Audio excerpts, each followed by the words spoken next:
11వ అంతర్జాతీయ యోగా దినోత్సవం సందర్భంగా అందరికీ శుభాకాంక్షలు. యోగా గురించి మనం బ్రీఫ్గా మాట్లాడుకుందాం. యోగా అనేది మన భారతదేశంలో పతంజలి అనే ఒక ఋషి 1700 సంవత్సరాల క్రితం సుమారుగా, అంటే క్రీస్తు శకం 3-4 శతాబ్దాల్లో ఆయన సుమారుగా 191 సూత్రాలతో ఈ యోగ విద్యను రచించాడని చరిత్రకారులు చెప్తున్నారు.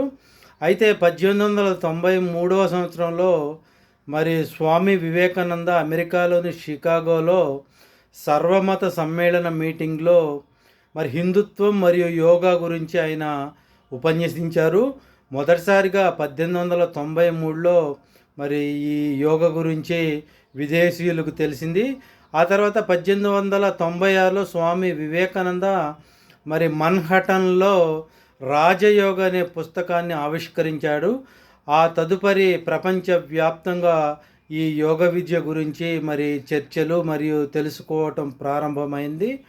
అయితే అటు పిమ్మట సుమారు 118 సంవత్సరాల తర్వాత గౌరవ భారత ప్రధాని నరేంద్ర మోడీ గారి ఆధ్వర్యంలో 2014 సెప్టెంబర్ 27 సంవత్సరం ఐక్యరాజ్య సమితిలోని సర్వసభ సమావేశంలో అంతర్జాతీయంగా యోగాని గుర్తించాలని, దానికి ఒక రోజు కావాలని ఆయన అభ్యర్థించారు.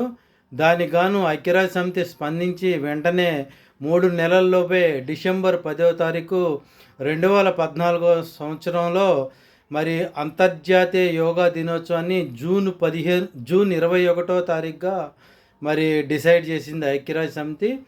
2015 జూన్ 21న మొదటి యోగా దినోత్సవం జరుపుకున్నాం. నేడు 2025 సంవత్సరం జూన్ 21 10 సంవత్సరాలు పూర్తి చేసుకొని 11వ సంవత్సరంలోకి అడుగుపెట్టాము. అయితే ఆంధ్రప్రదేశ్ గౌరవ ముఖ్యమంత్రి నారా చంద్రబాబు గారి ఆధ్వర్యంలో ఇది ఒక ప్రెస్టేజియగా తీసుకొని గౌరవ ప్రధాని నరేంద్ర మోడీ గారిని చీఫ్ గెస్ట్గా పిలిచారు.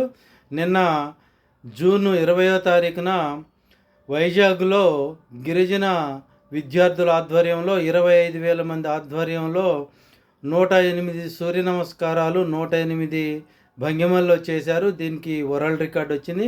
అదేవిధంగా నేడు ఆర్కే బీచ్ వైజాగ్ నుంచి భీమిలి వరకు 26 కిలోమీటర్ల దూరంలో 326 కంపార్ట్మెంట్లో 119,000 మంది యోగాసనాలు ఏకకాలంలో చేశారు. అదేవిధంగా ఆంధ్రప్రదేశ్లో అన్ని జిల్లాల్లో కలిపి 1,00,000 ప్రదేశాల్లో 2 కోట్ల చిలుకు ఈ యోగాసనాలు చేసి ఇది ఒక వరల్డ్ రికార్డు. మొత్తంగా 2 వరల్డ్ రికార్డులు వచ్చినాయి గిన్నిస్ బుక్లో. ఏది ఏమైనా కూడా యోగా ద్వారా మనిషి తన మనస్సుని, శరీరాన్ని, ఆత్మని ఒకటే చేసి చెడుకు దూరంగా మంచికి తన దేహంలో పెంపొందించుకొని ఆరోగ్యంగా బతికే విధంగా ఈ యోగాసనాలు ఉపయోగపడతాయి. Thank you very much.